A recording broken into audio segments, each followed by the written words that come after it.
Greater Bowie Chamber of Commerce presents the Bowie Business Journal, a program designed to keep our community informed about important business and economic issues.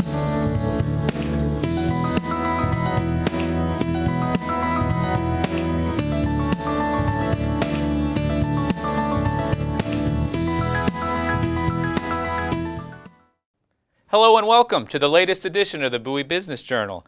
I'm your host, David Emanuel, and I'm the Executive Director of the Greater Bowie Chamber of Commerce.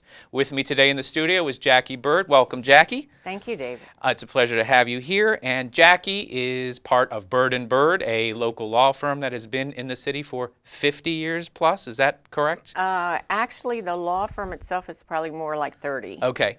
And one of the things I want to start off with, our last guest, Mark Melvin, he's been around, his family's been around for years. Something that always you hear about with Bowie, and it's so true, is how it's such a hometown place. Here's another business that's been around. Can you speak a little bit about that first before we... When I first moved here with my parents in 1964, and I was going to transfer to the University of Maryland, we had to vote for president. And it was actually my first time to get to vote. And we went down to Mark Melvin's dad down at the car place because we were from Texas, so we had to fill out absentee ballots and they had to be notarized and all this stuff in front of people. So we went down to Hayden Melvin. And Fantastic. So that was like within a week after we moved here. It's an amazing connection in this town. It is. It's truly a hometown feeling all the time. It is. Was this something you always wanted to get into? Was this a family thing, so to speak, or how did this happen exactly with you getting into law? I had worked on Capitol Hill for about 25 years, and in the elections of 1994, Newt Gingrich and the Take Back America group with the new Contract for America won the election. And then they fired or suggested that I find another career, and a lot of my friends that worked down there too. So I was a manager for the clerk of the house, and there were 3 departments that I supervised. We were more administrative, like the people that worked for us fixed computers and telephones and moved furniture, and I didn't think that I was political. Certainly had not gone there as a receptionist 25 years before as a political person. And since we assisted both parties, I didn't think I was political and did not think that I would lose my job. So, but I did, and that showed how naive I was. And at that time, I was 50, and Toby had already gone to law school.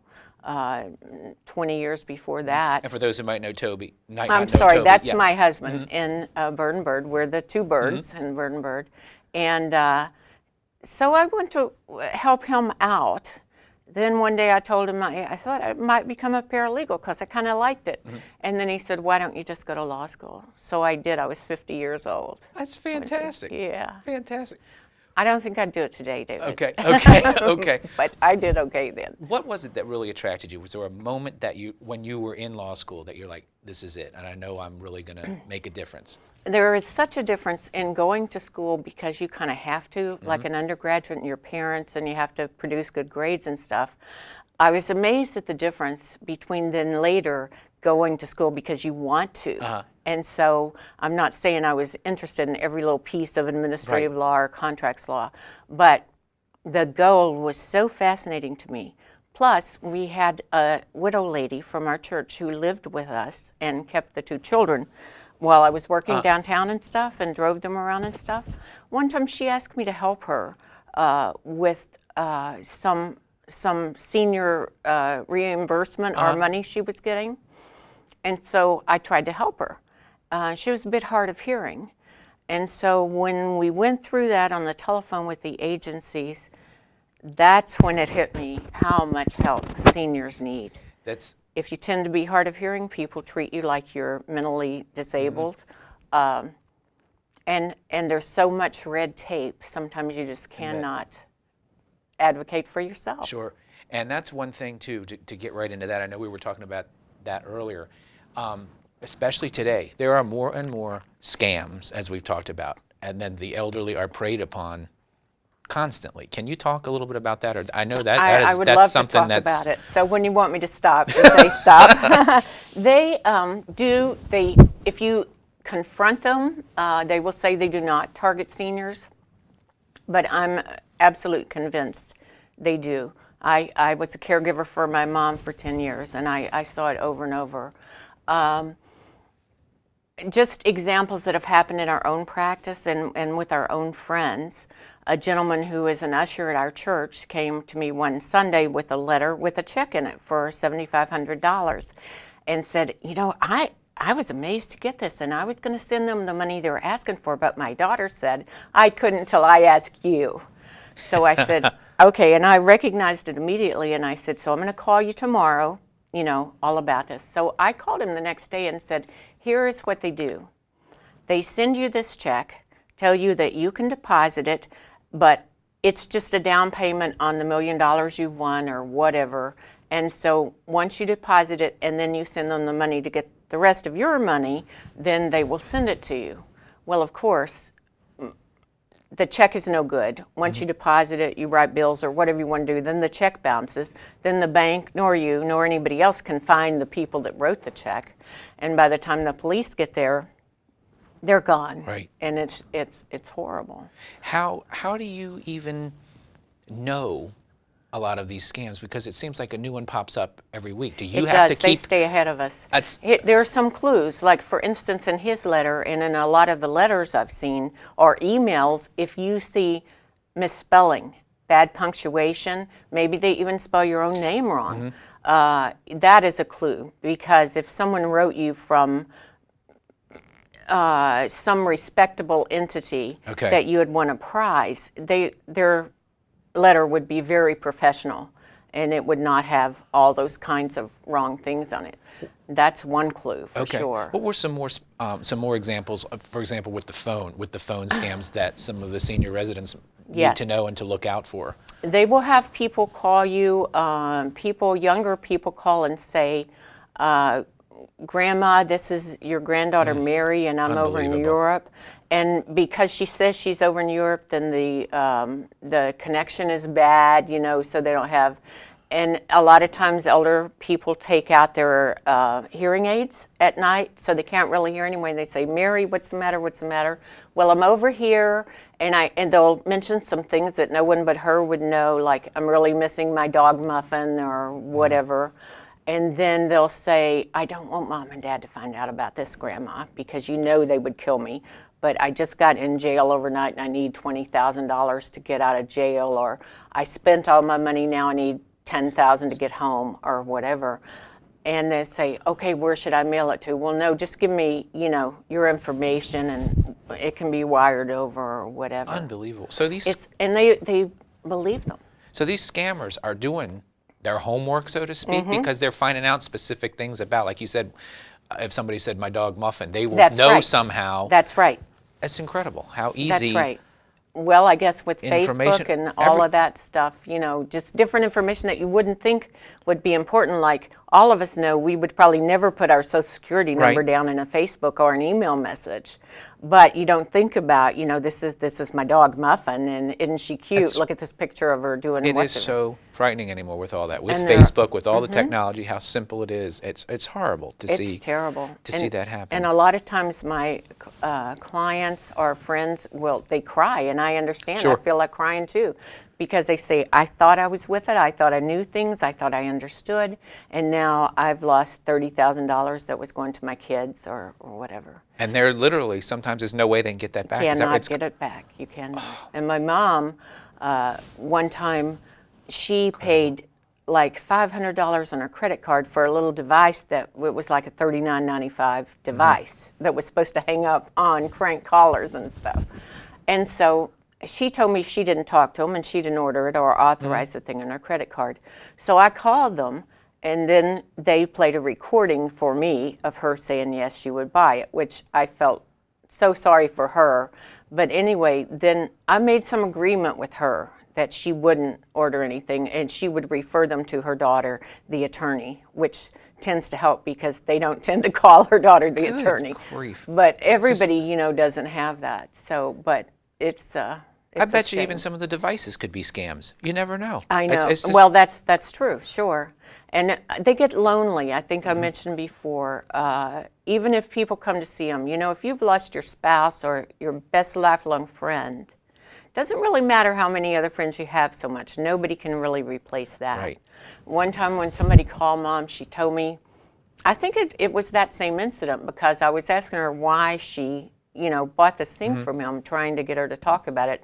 She said, well, you know, he used to work with me back at Sunray DX and Snyder. Right. Now, Mom didn't do Facebook, so how they knew she worked at the oil company back in Texas, I don't know. But the funny part was, if she could have thought anybody that worked with her back in Texas was going to be her same age, it wasn't going to be a nice young man. You know, if it was a nice young man, he didn't work with her in 1955 in Texas, you know. So it's really, really sad. It's unbelievable. So you also, we were talking earlier before we were on air here about several resources that people can check into. And these will be listed at the end of the show in the credits for contact information. But I know, Jackie, you had a few you wanted to discuss that could help. I do. A lot of people feel reluctant to call attorneys because they feel like, you know, they hope to go their whole life without visiting with an attorney because they think that means something's wrong. I can certainly have more to say about that. But I want to also say that in our county, there are a lot of people who have limited resources, and they get various kinds of help. So I just wanted to point out that there are legal aid services. There's an over 60 hotline, and people can call for legal help, and they might be able to get it either free or at really low cost if they need some legal help. Now, these, as you might expect, these places are very busy. Sure. But at the end of the show, I understand those numbers were run by. Were there any, what were specifically the three? Was legal And aid, the county. 60 plus? Which is kind of a different topic. Prince George's County has a lot of services for seniors. Because we're so fortunate here in Bowie, and we are, it's just wonderful. We have a wonderful Bowie Senior Center, which is also a resource for you, or not you, you're not a senior center, but a senior person, but anyone that needs help as a senior can also call there, and they have a resources person, Gloria Gaddy, and they have people that can help you out. So that's really good.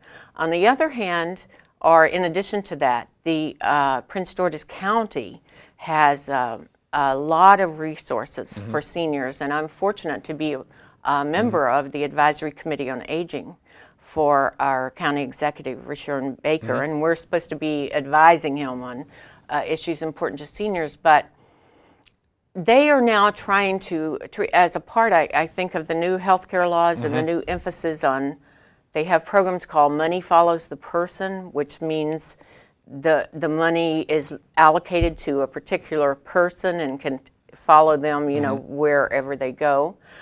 We're finally starting to get the message that it's more inexpensive for the state to care for someone at home and let them stay there than to care for them in a nursing facility.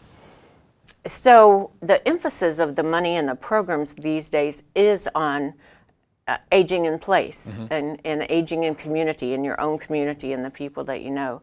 People say they don't want to leave home, and I think it's not just they don't want to leave their house, but they don't want to leave their hairdresser, the postman that they talk to every day. They don't want to leave, you know, the shops, the Giant or whatever shop that they go to. So what the county has done now, and all the counties in Maryland have done, they have one phone number. It's called Maryland Access Point, and MAP is the thing for it. And you call this number, again, which will be on at the end of the show, and then they will, it's like a emergency room triage, sort of. Oh, wow. They have people there from different departments, other departments, and then they will make an intake sheet, and then they will tell you where you need to go.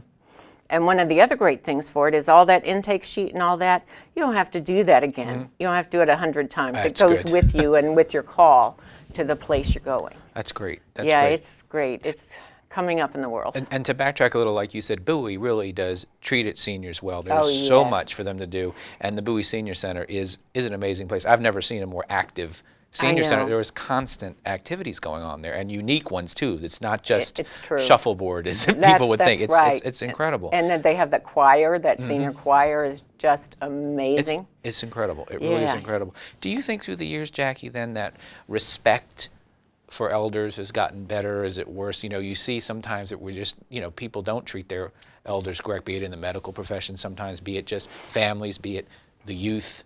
You know, can you talk a little about what you've seen? I think through the there's a years? lot of emphasis on trying to make it better. I think what I've noticed is that as we begin to age, then we start to respect seniors more. I think there is a horrible ageism in this society at large, unlike, as we've all talked about, some other countries where they revere the older people and think they hold the wisdom. Right. You know. Right.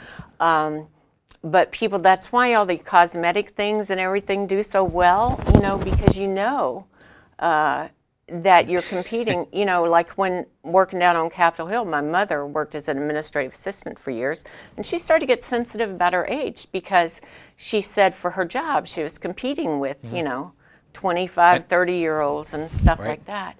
And as soon as you add something to just how your face looks, you add a hearing aid or a cane or something, and it's even worse. I mean, people just see a cane or a hearing aid and they just go, oh, well, you know, Right. they don't have anything to contribute.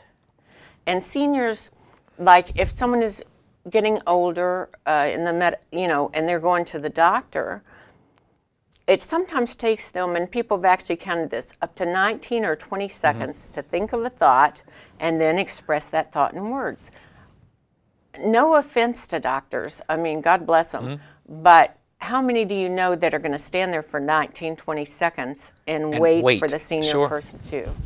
Now, there are geriatricians and people that are board certified in aging services, and I always recommend that people find somebody like That's that great. and go to them. That's great. And Jackie, all your recommendations and advice and wisdom through the years, I know are beloved by this community, and I know. Oh, how sweet! And Thank you. You're welcome. You deserve that. And 5 years in a row, you've been a Reader's Choice Our law selection. firm. 5 in a row, the law firm. Yeah, I mean, that's that right. speaks volumes right there.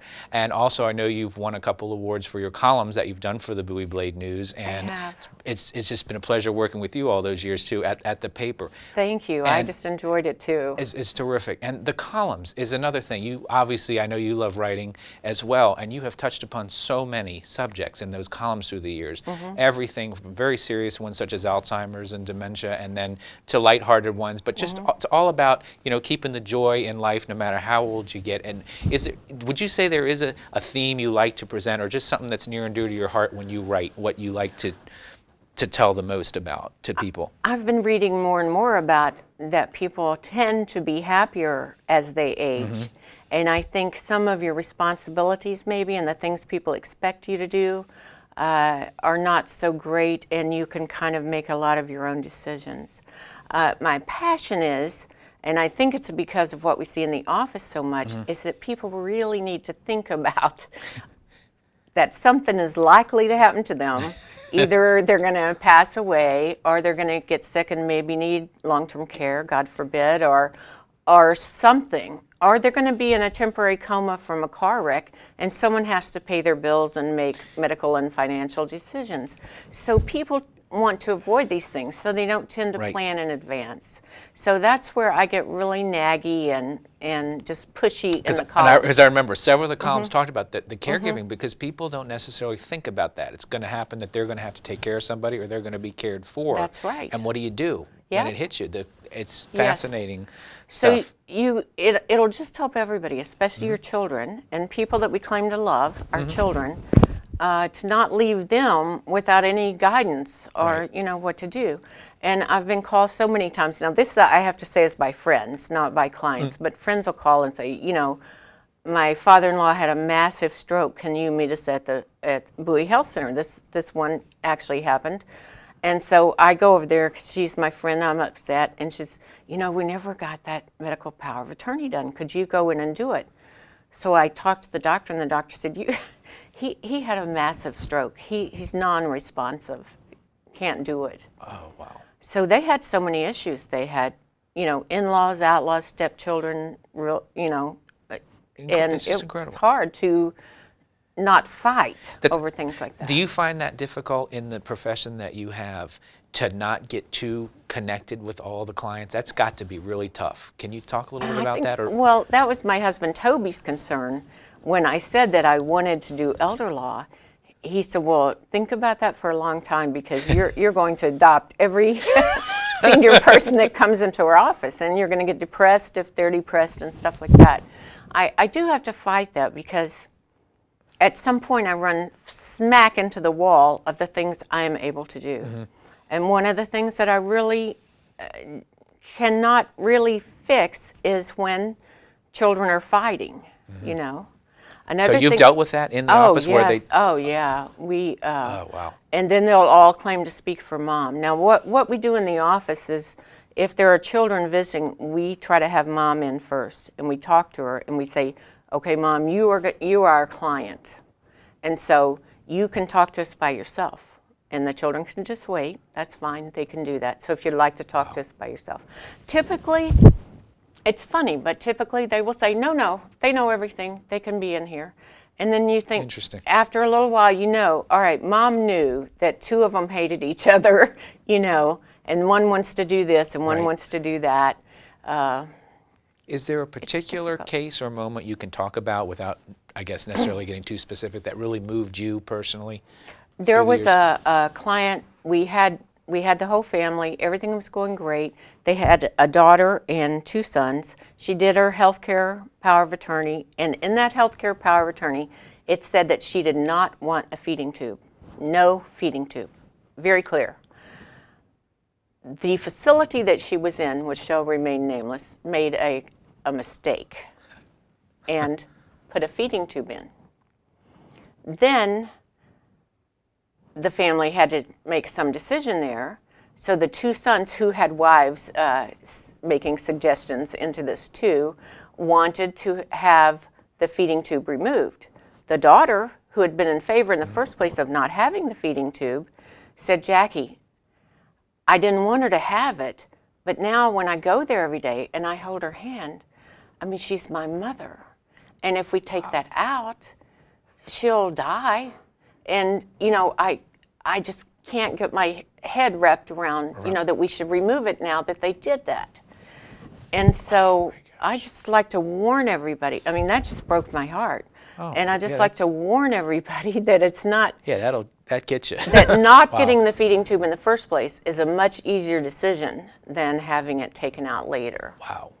And occasionally that nutrition, it really, literally is the only thing keeping you alive, even though sometimes we don't think of that as an end-of-life thing. Oh, incredible. Just incredible, incredible. I wish we had at least another half hour. It's unbelievable. I can see out of the corner of my eye there's about 5 minutes left. Okay. Jackie, is there anything I didn't ask you about or that you'd like to discuss that didn't come up here today that you'd like to share with the viewers? There's a lot of law firms do a lot of seminars these days, and we do them too from time to time. But I want people to know that we actually do 2 free ones once a month. One is about Medicaid, and it's in our Bowie office. The only reason people need to register is because we do it in our conference room, so we only have room for 10.